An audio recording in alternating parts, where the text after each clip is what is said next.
जिस ट्रेलर का पूरी दुनिया को इंतजार था वो फाइनली आ चुका है।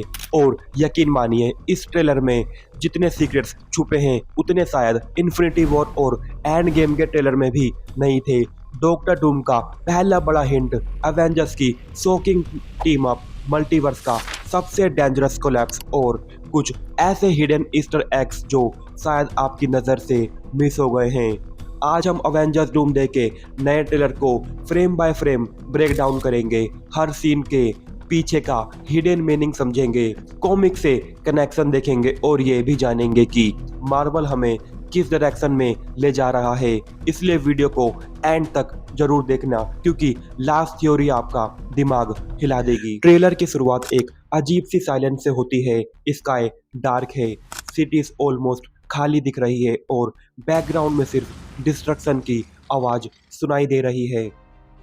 मार्वल नॉर्मली ऐसी ओपनिंग तब यूज करता है जब उसे कोई बहुत बड़ा थ्रेट दुनिया के सामने लाना हो।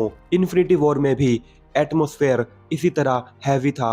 इस बार डिफरेंस बस इतना है कि थ्रेट सिर्फ दुनिया के लिए नहीं बल्कि पूरे मल्टीवर्स के लिए है।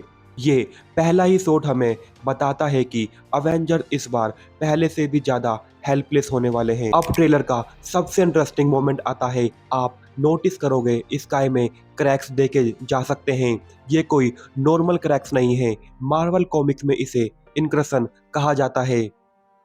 इनक्रशन का मतलब होता है दो यूनिवर्स एक दूसरे से टकराना। अगर उन्हें रोका ना जाए तो दोनों यूनिवर्स डिस्ट्रॉय हो जाते हैं। आपने doctor strange in the multiverse of madness ने भी इस कॉन्सेप्ट को समझाया था। इसलिए ये सिर्फ कोई विजुअल इफेक्ट नहीं है, ये फ्यूचर स्टोरी का सबसे बड़ा क्लू है। अब ट्रेलर में एक के बाद एक हीरो दिखते हैं, लेकिन ध्यान देने वाली बात यह है सब अलग अलग लोकेशन पर हैं। मार्वल शायद हमें ये बताना चाहता है कि अवेंजर्स टीम अभी भी ऑफिशियली साथ नहीं आई। हर हीरो अपनी बैटल खुद लड़ रहा है और जब डूम अटैक करेगा तब सबको एक होना पड़ेगा। ये एंड गेम जैसा इमोशनल रीयूनियन भी हो सकता है। और दोस्तों सबसे शॉकिंग बात, डॉक्टर डूम को ट्रेलर में बहुत कम दिखाया गया है लेकिन उसकी प्रेजेंस हर जगह फील हो रही है। मार्वल अक्सर अपने मेन विलन को ट्रेलर में हाइड करता है। थैनोस के साथ भी सेम ऐसा ही हुआ था। दोस्तों डॉक्टर डूम कॉमिक्स का सिर्फ एक विलन नहीं, वो मार्वल यूनिवर्स का सबसे इंटेलिजेंट और डेंजरस करेक्टर माना जाता है। वो टेक्नोलॉजी, मैजिक, पॉलिटिक्स, पावर तीनों पर उसका कंट्रोल रहता है। इसी वजह से डॉक्टर डूम को हराना थैनोस से भी ज्यादा अवेंजर्स के लिए मुश्किल हो सकता है।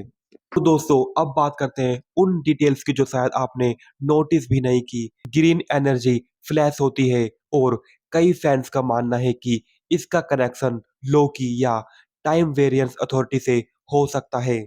और दोस्तों यकीन मानो अगर ये थ्योरी सच हुई तो टीवीए भी इस वॉर का हिस्सा बन सकती है और अगर टीवीए इन्वॉल्व होती है तो टाइमलाइन का गेम और डेंजरस हो जाएगा। सबसे बड़ा सवाल, डॉक्टर डूम चाहता क्या है? दोस्तों अगर आपने कॉमिक्स पढ़ी हो तो आपको पता होगा कि डूम सिर्फ दुनिया पर राज करना नहीं चाहता, उसका गोल होता है रियलिटी को कंट्रोल करना। और दोस्तों ट्रेलर में कुछ फ्यूचरिस्टिक और एडवांस टेक्नोलॉजी दिखाई देती है। मार्वल फैंस का मानना है कि ये फैंटास्टिक फोर की दुनिया का हिंट हो सकता है और अगर फैंटास्टिक फोर ऑफिशियली अवेंजर्स के साथ आ जाते हैं तो डॉक्टर डूम का इमोशनल कनेक्शन भी स्टोरी में और पावरफुल बन जाएगा। क्योंकि कॉमिक में डूम और रीड रिचर्ड की दुश्मनी मार्वल की सबसे लेजेंडरी दुश्मनी में से एक है। ये सिर्फ हीरो वर्सेस विलन नहीं, ये दो सबसे इंटेलिजेंट माइंड्स की वॉर है। और भाई डॉक्टर डूम का खौफ आप इसी से समझ लो कि थोर जो एमसीयू का सबसे पावरफुल सुपर हीरोज में से एक है, जो ना लड़ते वक्त थैनोस से डरा है ना हल्क से, और अपनी लाइफ में लाखों बार लड़ चुका है। वो बंदा कह रहा है कि मुझे डर लग रहा है, तो सोचो डॉक्टर डूम का खौफ कितना है। तो दोस्तों ये खतरनाक वीडियो दुश्मन यहीं पर खत्म होती है जिनसे मैं और उतना मिलते हैं नहीं डरा नेक्स्ट वीडियो में। जितना मैं इससे डर रहा हूं।